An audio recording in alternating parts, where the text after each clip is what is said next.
So it gives me great pleasure to introduce Dr. Brad Welling, who is the chair of the Department of Otolaryngology at Harvard Medical School and the Mass Eye and Ear Infirmary. He graduated from University of Utah, completed his otolaryngology residency at the University of Iowa, and then did a fellowship with the Ear Foundation at Vanderbilt. Spent many years at Ohio State, where he earned his PhD, and had spent got started working on his NF2 research at that time, and then was able to assume the chair. So we're very happy to have him join us. We consider him both a colleague and a friend. So Brad, thank you for joining us. Dr. Welling.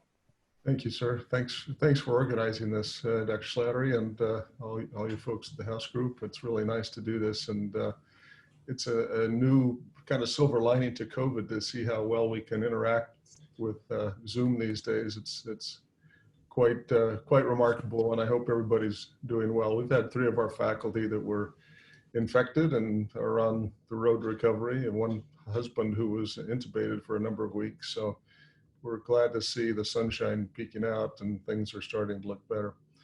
So I'm going to ramble a bit here today, and I hope that you'll feel free to ask questions on the chat. I don't know, Bill, can you monitor the chat as we go? And just if there are questions that come up, I'm happy to field them, but we'll walk through and talk a little bit about NF2 and some of the various aspects of it. And a lot of folks here have a lot of expertise, and I'd be happy to entertain their comments as well as any questions that come along. Let's see here if I can drive. So I have no conflicts of interest to disclose, and we will talk about a lot of off-label drugs towards the end here. As you're all aware, the gene for NF2 was discovered more than 25 years ago now. One of the groups in Boston, Jim Gusella's group, called the protein product Merlin, and one group up in Montreal, Rouleau's group, named it Schwannoman. And I think Merlin has persisted more so because it's shorter and easier to say than Schwannoman. We, a couple years ago, suggested that they combine them and call them Schmerlin or Schwannomerlin, and that was rejected. But in addition to being effective at allowing schwannomas to grow and meningiomas, which we're familiar with, it's been detected in a number of the malignant tumors as well. But those are usually, if not always, associated with other mutations. So I will make a pitch, as I always do, to try to get all of you young folks to start calling these vestibular schwannomas. The old guys, I know there's no hope. So these typically are called both, but I always make a pitch for calling them vestibular schwannomas because they do originate in Schwann cells, and they originate most commonly on the vestibular nerves. Interestingly, we just wrote a chapter, and it was in a book that had a part 3 title, Acoustic Neuromas, and we had to get them to change the title so that we could get vestibular schwannomas as the part 3 rather than acoustic neuromas.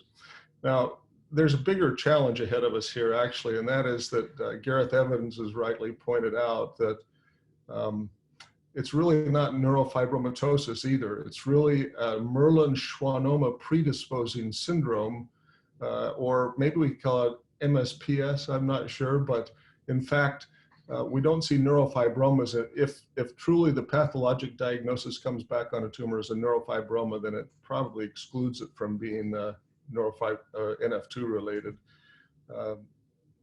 We're familiar with the tumor burden that some of these folks have, which is really horrendous, and it makes it so it's difficult, of course, from a surgical or radiation standpoint. But in the Merlin predisposing syndrome, you see the typical architecture. Can you see my mouse on these? I can't recall. Can you see my little arrow there? Yes, we can see it. Okay, so the common histologic features in schwannomas are these Verricae bodies that have kind of the lined up spindle cell nuclei with the intersposed acellular region. This is a Verricae body. The Antony B are the loosely connected spindle cells. Antony A are the part where they're really palisading nicely. And in NF1, you see a sparse group of spindle cells with a lot of interspersed, they call it carrot collagen, a lot of collagen in it. If you see this, then it's more indicative of NF1, and it's certainly consideration that 8 to 15% of these patients will develop a malignant peripheral nerve sheath tumor from plexiform neurofibromas over time. So we're familiar with the symptoms associated with vestibular schwannomas. Tinnitus and hearing loss are usually early on. At least half of patients complain of disequilibrium, more so maybe if you ask them carefully. It's interesting that facial paresthesia precedes facial paralysis in most patients because of the sturdy nature of the facial nerve. It takes a large tumor to get up and compress the fifth nerve, which typically will cause paresthesias prior to facial nerve paralysis, but it's not always the case. And of course, the catastrophic things that can happen. One of the considerations in terms of diagnosis these days, with the NF1 and NF2 being on different chromosomes, they're relatively easy to distinguish genetically and histopathologically. But schwannomatosis or peripheral nerve tumors that are characterized by pain are often associated with a leucine zipper type of enzyme or the SMARCB1 mutations. And so there are times when it's difficult to detect the difference between schwannomatosis and what I'm going to call NF2, just because I haven't learned to say MSPS yet. I'm going to call it NF2, and I'll work on that later. By looking for these LZTR SMARCB1 mutations, you can diagnose schwannomatosis. They may also have mutations in the NF2 gene. And in order to differentiate it from mosaic NF2, you have to check for these as well. There is a distinct clinical presentation. Meningiomatosis also associated with the SMARCB1 gene mutations. Many years ago, when the NF2 gene had first been discovered, we did a little study where we looked at the difference between the types of mutations we see in NF2 patients and patients that had sporadic vestibular schwannomas. And we saw a clustering early on in the gene of the NF2 patients. Most of these were truncating mutations. We found a couple that were missense mutations. They tended to have mild phenotypes, but most of these were mutations which would actually stop the production of any protein. The sporadic mutations were scattered more throughout the exons. And interestingly, exon 16 and 17 rarely have mutations, and exon 1 actually does not often have mutations. Since we did this, there have been much larger studies that have been done by Gareth Evans and his colleagues. And I think that some of these things continue to hold, that the early in-frame or the early out-of-frame deletions tend to be more severe phenotypes. We'll talk about that in a few minutes. We also identified that there were 8 different isoforms of the NF2 gene, and of these isoforms, type 2 and type 1 were the most common.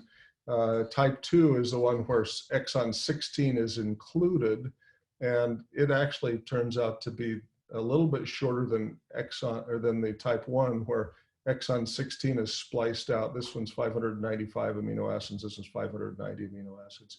But these two are the predominant isoforms, and the others are much less commonly seen.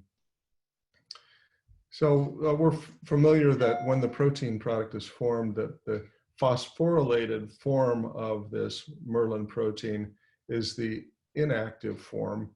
And when it's dephosphorylated with phosphatase, then it forms a ring structure, a head to tail association, and this is the active tumor suppressor form of Merlin.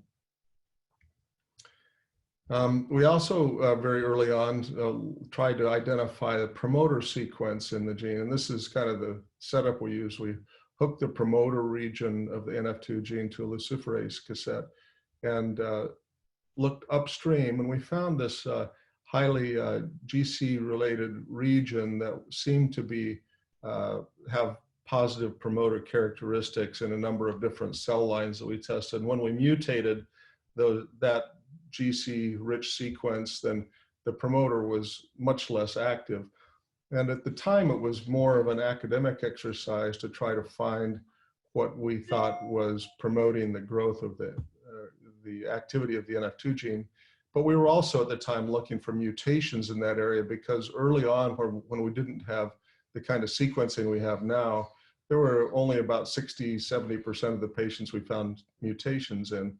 And we thought maybe some of the mutations were in the upstream regions, but we didn't find mutations there. However, having this information now comes back into play as we start to think about gene therapy and about what the natural NF2 promoters are, what might be driving the activity.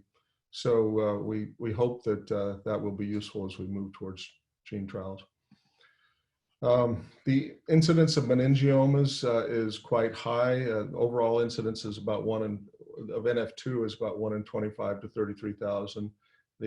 About 50% of the patients will develop intracranial meningiomas, as you're aware. They'll also develop some spinal meningiomas or schwannomas, and also some ependymomas.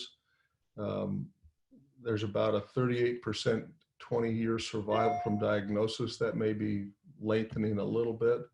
Nonetheless, certainly one of the difficulties I think we face with NF2 in general is that it's not looked at as a malignant disease, but because of the effects it has with deafness, with facial nerve paralysis, with social isolation, and taking people out of their ability to do normal routines, it certainly is devastating.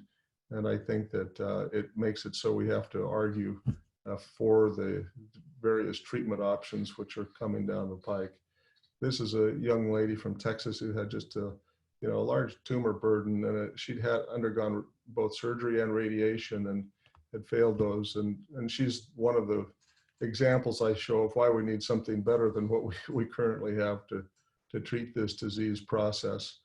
We think, I focus in mostly on 7th and 8th nerve tumors, but we have to be aware, of course, that there are multiple tumors in 5th cranial nerves. You see here 1 in 3 and 1 in 4, and 7, 8, 9, 10, 11, 12 are all involved. And so a thorough evaluation of the cranial nerves is important. Here, another view of some of the tumors along the spinal cord. I seldom see patients that need treatment for their ependymomas, even though they can look quite large. And I think it's probably a bias based on the fact that I usually see patients that have hearing problems associated with their NF2 first. But there are certainly patients that do need treatments for enlarging ependymomas as they expand within the parenchyma of the spinal cord as well.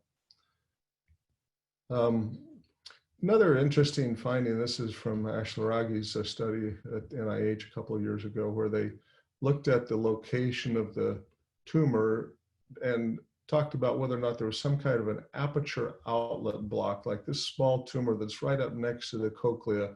You can see how it's blocking here. And they showed that with a pre-contrast flare-weighted image, they could see some bright signal in the cochlea in some of these folks that seemed to correlate well with whether or not they had hearing loss. And they talked about this outlet obstruction as being part of that. I think that there's also a recent consideration. Lucas, who's on the line, Lucas Landager, and Tina Stankovic have shown that tumors can excrete various factors which may be toxic to the cochlea. And so tumor excretion as well as location are probably important. It's nice when we get really great imaging here, you can see a couple of different tumors on the T2 weighted image. You get a very nice look at 4 different tumors within this canal, 1, 2, 3, 4. Here's one on this side, and really trying to localize the tumors to the nerve of origin may be useful also going forward when we talk about which patients we're going to consider surgery on.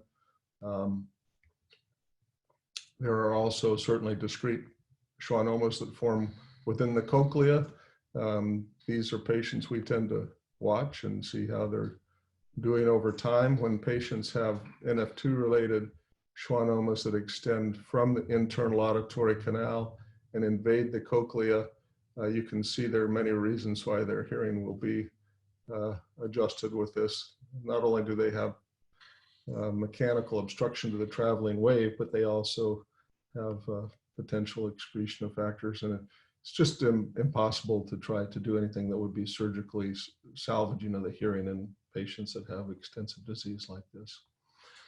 You can also see some widening of the facial nerve here. So we're all familiar with the treatment options, and we're also familiar with the ups and downs of those options. And I think that, you know, the surgical outcomes are variable. It depends on a number of factors, including the tumor size. I think our patients that have sporadic unilateral tumors tend to do better than the NF2 associated tumors, simply in the fact there are many more loci in the NF2 tumors. They could be marble-like as opposed to one single concentration of cells. The cystic tumors tend to envelop the surrounding nerves, particularly the facial nerve, more so than solid tumors, and they can make it more difficult to remove the tumors. Adhesion to surrounding structures, it seems like some tumors will peel off without any adhesion and some will be much more aggressive, and whether or not that relates to some of the exosomal excretion of TNF-alpha or other factors, I don't know. It seems like that could be related. Certainly a number of folks have shown that prior radiation tends to make it more difficult. And I think that we shouldn't forget that the surgical team experience is also an important variable.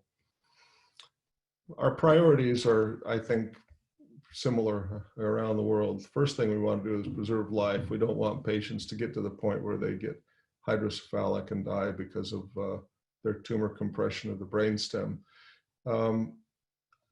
The few patients that I've seen over the years that did expire because of these, one of them was somebody who actually bled into their tumor and rapidly progressed to brainstem compression and herniation. I think that we're also very, focused in on the quality of life.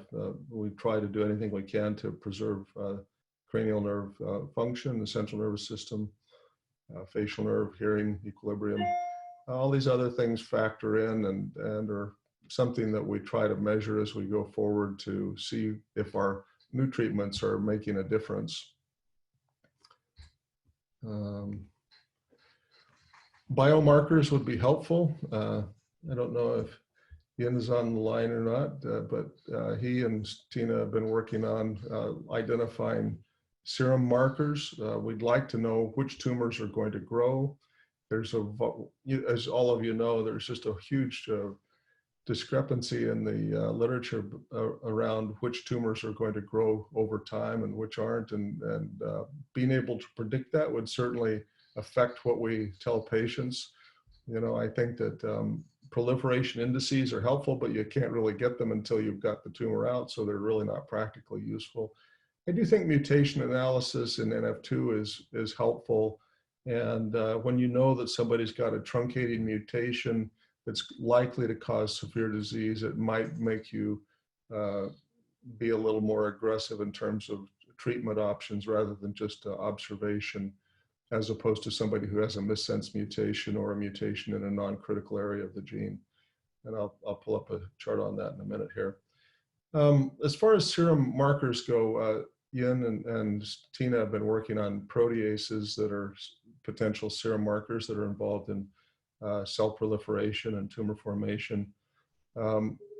There was a study done by Jayshree Blakely and Scott Plotkin where they looked for markers in the blood of patients that were on bevacizumab to predict whether or not bevacizumab might be useful to preserve hearing. And they found that this hepatocyte growth factor inversely correlated with their hearing outcomes. So there are a few, but I don't think we've really nailed down serum biomarkers yet, but I hope we will get there. Patients always ask, how long is it going to take till we have a drug that's effective at treating these tumors? And I can say I don't know. I can tell them that it takes a long time. And in this particular case, it's taken longer than average, longer than most, but 25 years is too long. But this shows some of the different stages. And going from cell culture to animal models, those preclinical trials have taken a long time. And still, I don't think we've got great animal models. We have some that are useful, but the rodent models don't necessarily predict exactly what's going to happen in humans. And a recent study by the Synodos Consortium, showed that the kinome analysis on the way that tumors grow when they are from mice and when they're from humans that are schwannomas and meningiomas react quite differently to different drugs. And it's made me somewhat skeptical that we'll answer the question in mice, but I think we still are trying to get better models. Over time, a number of different groups and a wide range of papers have looked at the various type of mitogenic signaling pathways that are activated when Merlin is suppressed. There are a number of surface receptor tyrosine kinases that are active. The RAC-PAC pathway, mammalian target of rapamycin, mTOR, hippo pathways, so forth. We've studied the PI3 kinase pathway quite a bit, and I'll talk about one of the drugs that we're continuing to struggle to try to work with. Here you can see Merlin and its open conformation phosphorylated here in the inactive phase, and here it's closed up and active. It works both in the cytoplasm and at the cell membrane and in the nucleus. Here's another cartoon. I'm going to actually skip through this just a little bit because I think that Christine Din did a really nice job of laying this out in a more readable way, where she took these different pathways and said, here's Merlin inactivation at one end and cell proliferation at the other.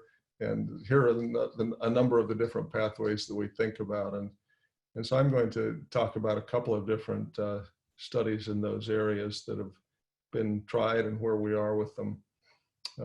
I think you're all familiar with the stages of clinical trials, the preclinical testing in cells and animals. And phase 0 is not probably an accurate name, but we've used this to describe studies where we are administering drug to patients to see if we can get the drug into the tumor and also to see what effects we can measure in the tumor. So we have seen a couple of phase 0 studies.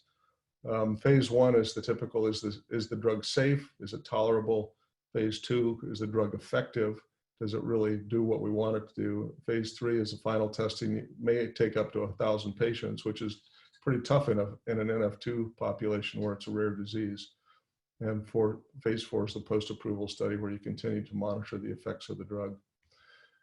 So let's talk for just a minute about some of the current drugs that are being used. Bevacizumab was first proposed by Scott Plotkin at MGH, and it's an anti-VEGF monoclonal antibody, which blocks the receptors for the vessel growth in the tumors. It's gone through phase 2 in multi-center and study, and the hearing response was about 41% initially, and about 23% of the patients' tumors shrunk by more than 20% volume. I'm going to jump over axitinib for just a minute.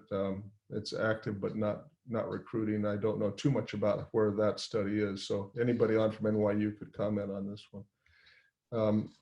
This is Scott's waterfall plot when they looked at the vestibular schwannoma tumor volume change. And you see that when they draw the line at 20% reduction in tumor size, almost half of the patients showed some significant reduction. But I think it's also important to note these patients that didn't get a significant reduction in size, but also did get a little bit of reduction, because in my mind, in a malignant trial, this wouldn't be maybe as meaningful as is in NF2, where if we could just draw the line here and say anybody on this side is a success, then their overall success rate with stopping the tumors from growing has been quite high. Number of patients didn't didn't have their tumor shrink. But when you look at the overall hearing results, I was quite amazed. Really, I didn't first believe this when I saw the reports on bevacizumab changing hearing. And this graph, as you're familiar with, shows a change in speech discrimination along the x-axis and a change in the pure tone average along the y-axis. And so when you put these patients from Scott's early study on this graph, you see that most of the patients are moving to the left or upward, which is favorable. And there was only one patient in that initial study who lost all their hearing or lost a significant amount of it. And so mostly you see shift along the discrimination score, not too much on the pure tones, but nonetheless, it is very interesting that patients that had sensorineural hearing loss from NF2 got better in their hearing, which would speak to maybe treating the tumors that were excreting cochleotoxic materials, or maybe a little bit of tumor shrinkage. In a second study that Scott and Jayshree Blakely collaborated on, they did a prospective study on bevacizumab. The first one was retrospective. This one was a prospective study. Initially, there was an improvement in a few more patients with their hearing, but overall, 35% of them sustained some beneficial hearing improvement over 3 months, and nobody showed any decrease in their hearing. As far as radiographic improvement, about 43% improved, which is similar to the study that Scott initially did. There were 3 grade 3 adverse events. 2 were hypertension, 1 was ITP, and the hearing inversely correlated with the hepatocyte growth factor in the plasma, as I mentioned. The most common complications that are seen on bevacizumab are hypertension and proteinuria, with about 58% of patients getting hypertension within 12 months and 62% getting proteinuria within 2 years. And so this is kind of a limiting factor in terms of the use of bevacizumab. And in order to see if there was some other way to dose the drug and try to improve this overall, Scott started a study where instead of using the 7.5 milligram per kilograms every 3 weeks, which was used in the prior studies, where there was an improvement of about 35 or 40% on the hearing, they dosed it at 10 milligrams per kilogram every 2 weeks for 6 months, and then checked their hearing again to say, do we get more patients who seem to be improving? And then they follow that up with 5 milligrams per kilogram every 3 weeks for 18 months. There were 22 participants in that study, and at 6 months when they checked their hearing, they had about a 41% response rate, which was quite similar to the prior study at 7.5. So they didn't see any real improvement in hearing with the higher dose. And they saw about a 32% MRI response, which also was very similar. Patients reported improved quality of life, and interestingly, 60% said that their tinnitus was better. But overall, that particular dosing scheme didn't seem to impart a lot of early benefit. Now, whether or not it would actually prevent some of the hypertension and the proteinuria, I think, is the other aspect that I don't think's been reported on yet. At least I'm not aware of it. So let's move on to a couple of other drugs that are under study or have been studied. Let me talk about erlotinib first, which is a EGF inhibitor, which was a phase 1 at MGH, and it was not effective for hearing or tumor response. Lapatinib is an EGFR and ERBB2 inhibitor, which is also a tyrosine kinase inhibitor, which was done in a phase 2 study that was led by Matthias Karianis at NYU. And of the 17 patients, 31% had some response to their hearing, 24% tumor response. And so overall, I mean, I think that they were quite conservative in what they said about this, that these endpoints were hit, but they said, well, maybe this is something we should consider in combination therapy. And I think that was a nice conclusion. However, when you look at their waterfall plot again, on this study, they were measuring 15% decrease in tumor volume, and there were only 4 patients who met that mark. But look at all the other patients that had some decrease in their tumor volume as opposed to those who continued to grow. I think, this is reasonable. And I know some patients are still, on lapatinib and using it. So I think that it is a reasonable drug to consider. It has its own set of side effects, but it's certainly one not to dismiss. Everolimus has been treated in 3 different studies, I believe, or everolimus, which is an mTOR inhibitor, one at UCLA and one at NYU and one in Paris. And I was told recently that the one in Paris is showing some beneficial effect, although I think the first 2 were not, at the doses they used, were not very effective. And so I have not, I don't know if the book's closed on the mTOR inhibitors, but one of the drugs that we've been looking at for quite a long time is a drug that we'll call AR42, which is a PI3 kinase inhibitor. And we did a phase 0 study and a phase 1 study with this. I'll talk about that for just a second. This is a pan-histone deacetylase inhibitor, which people would consider a dirty drug because everything has histone deacetylation. And yet it was interesting that it seemed to affect the NF2 related schwannomas and meningioma pathways more than it did normal Schwann cells and normal arachnoid cells. And it's an orally available drug, which is attractive. The inhibitory concentration necessary to keep 50% of the cells from growing is quite low in the micromolar range for schwannomas and for meningiomas. And it had a relatively low toxicity. And so this was in our early cell studies, we took it to mice and we found that it was very effective at inhibiting growth in meningiomas. It really stopped it completely. And in fact, even after they'd come off of the drug for 6 months, the tumors didn't grow back. With schwannomas, I'd say it was more static than it was. It did decrease their growth substantially, but it was not as effective as in meningiomas. So in the phase 1 trial, this was part of a first-in-human trial in patients that had advanced or recurrent solid tumors. And there was patients who had no standard therapy or they had declined the available standard treatment options. It showed some preclinical activity in a number of different tumor types, as shown here: breast, ovary, hepatocellular carcinomas, and so forth. And this was a drug escalation study where we were looking at the dose that we thought could be maximally tolerated. So they'd go on for 3 weeks and come off for 1 week. And we found that the maximally tolerated dose was 60 milligrams. Overall, patients tolerated the drug quite well. The most common associated side effect was thrombocytopenia. And it's a little hard to tell on fatigue whether or not that was related to the fact that they had a tumor and so forth, but there were some other side effects. In general, I'd say it was quite well tolerated.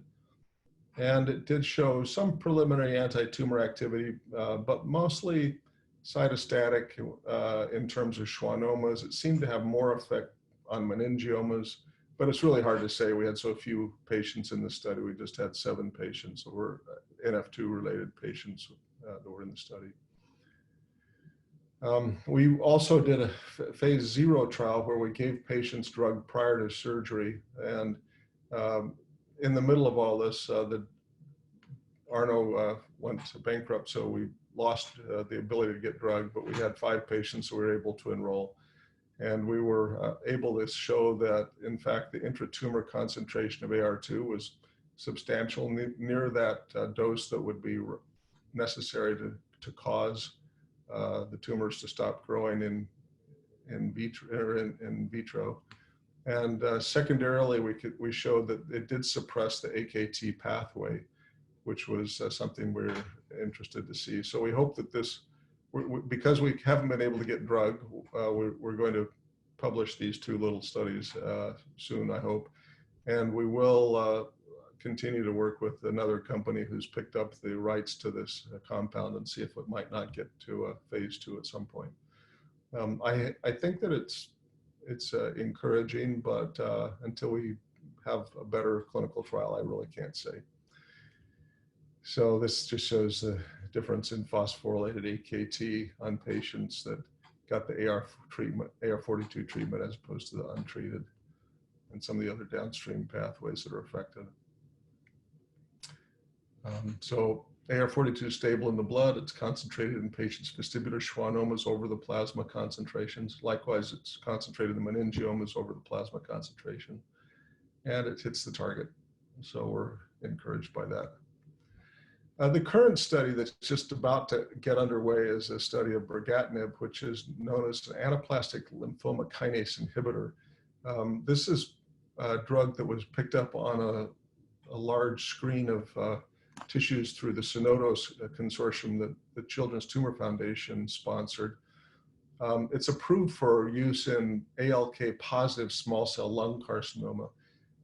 Interestingly, the brigatinib did show tumor shrinkage in both NF2 associated meningiomas and schwannomas, but it did not seem to work through the ALK pathway. It seemed that it was an inhibitor of multiple tyrosine kinases, particularly the FAK inhibition, which is another pathway that it had not been known for before. So it's kind of shows the advantage of having a high throughput screening technique for some of the drugs and some of the cell lines that we have. I was going to mention this UK NF2 genetic severity score, which takes the different types of mutations and ranks them according to phenotypic severity. So a person who has a tissue mosaicism, they don't have the NF2 mutation in all cells, generally has a much more mild expression of the disease than those who have truncated mutation. When you have presumed tissue mosaicism or confirmed tissue mosaicism, it just means that they've confirmed in 2 or more tissues. Here they're uncertain. It's not been confirmed in 2 separate tissue samples. Mild NF2 occurs when exon 1 is involved, or there's mosaicism, or splice site mutations in exon 15 through 18. The moderate, or when there's much more severe mutations. And when I look through this, I find that it does inform my thinking about certain patients and what should be done. You know, if I'm not highly likely that I'm going to be able to save their hearing with an operation, I'm more likely to defer and wait if I know that they've got a more mild mutation. If they have a more moderate or severe mutation, I may try to operate anyway if they've got something that's a full truncating mutation in exon 2 through 13, because there's an opportunity to potentially save their cochlear nerve when the tumor is smaller, even if their hearing is lost. And our experience has been that patients with cochlear implants do better than auditory brainstem implants in general in terms of speech discrimination, as long as the cochlear nerve has been saved. So here's a little case. I need to check the time. I don't know what time we are at here. Okay. So this is a young man a number of years ago who had small bilateral intracanalicular tumors. And I'm going to just give you 3 different scenarios to consider here. Here's a little different patient, but you can see a nice fundal cap of fluid out here, and whether or not that makes a difference, I don't know. I think it does. I know that some studies have shown that it doesn't make a difference in terms of hearing preservation, but for me, I like to see that it's not really lodged upright against the cochlea. So this is the preoperative audiogram. Excellent speech discrimination bilaterally. And this boy is 9 years old. He's asymptomatic, has bilateral ISE tumors, and a family history of a father who at age 42 years of age had rather large bilateral schwannomas. His grandfather died in his 40s from NF2. Actually, his father also bled into a tumor and died. So he also died in his 40s. And the truncating pathogenic variant was in exon 4 in his DNA analysis. So what would you do with a patient like this? Well, given his family history and given his truncated mutation with severe phenotype projected, I certainly think it's reasonable to move ahead and try to remove one of the tumors and save the hearing if possible. If you do, then I'd take out the other one also. If you don't succeed in saving the hearing in that ear, at least it's a candidate for a cochlear implant. Okay. Here's a 62-year-old neurologist who had an interesting history. He had mild asymmetric sensorineural hearing loss, came in with otherwise normal evaluation, similar to this first case, very small bilateral internal auditory canal tumors. Family history is negative for NF2. He was radiated for acne at age 12. I don't think we do too much radiation for acne these days, but he had no pathogenic variants when we looked at his NF2 sequencing or LZR-TR identified in his lymphocyte DNA, the next generation sequencing. So he didn't actually find his, it's probably mosaic or radiation induced. In fact, his genetic severity is A1, presumed mosaic with no identical mutations. And he's one, we did actually take out his first tumor. And looking at this, I think, well, maybe we should have waited a little bit longer to see if how these would grow, given that he's age 62. Third history, mild asymmetric hearing loss and tinnitus in a 31-year-old woman.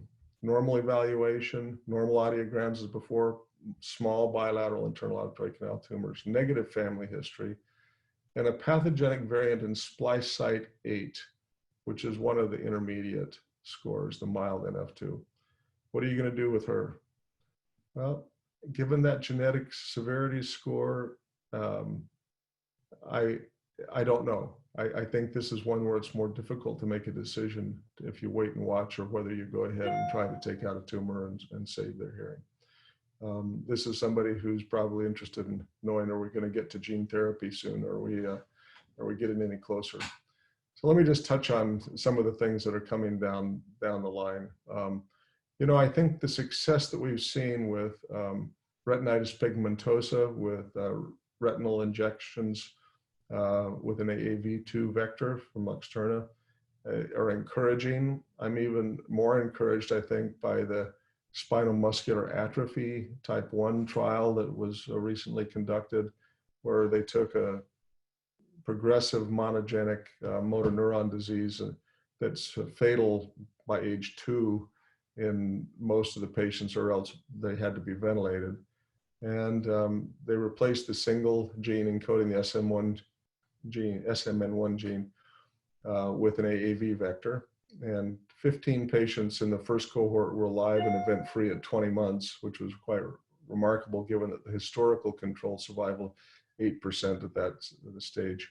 This is work done at Nationwide Children's in Columbus by Jerry Mandela and his group.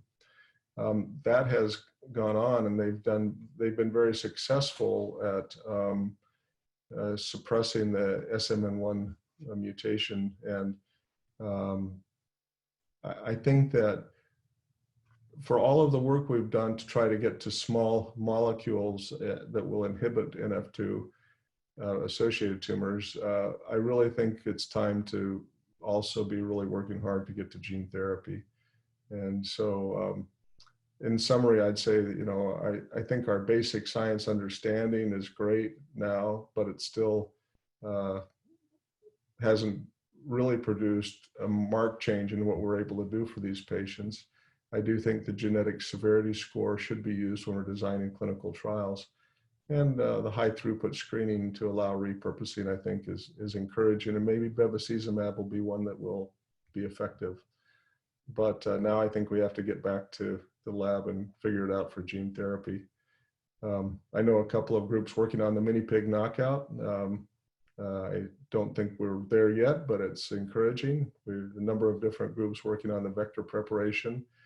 I even wonder if maybe patients that have sporadic schwannomas or meningiomas would be our ideal trial participants for gene therapy prior to giving it to kids, since these folks could consent. We'll see, I don't know. But anyway, I think with that, I will conclude my remarks and open it for questions or discussion or comment from the audience, if I could do that.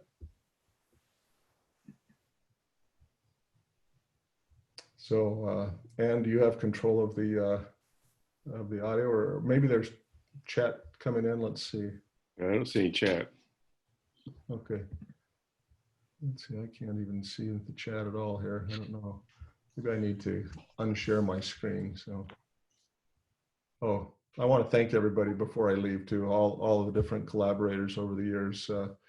Jayshree Blakely, Scott Plotkin, Wade Clapp, Longsheng Cheng, my mentor and collaborator at Ohio State, Tina Stankovich and her lab, and all the folks on the Synodos Consortium. Wonderful folks to work with, and the folks who've helped fund these studies over the years also much appreciated. Oh, lastly too, I didn't, well, I did want to thank our NF2 patients. This is Phyllis and Steve Lee. They're the only couple I know that are married that have NF2. There may be others out there now, but they've just been, they ran a support group for a number of years in Columbus when I was there. And they're just such optimistic, good people who dealt with a terrible disease in such a nice way. And I want to, pause and say thanks to our NF2 patients who help us through all these things to get to a better answer.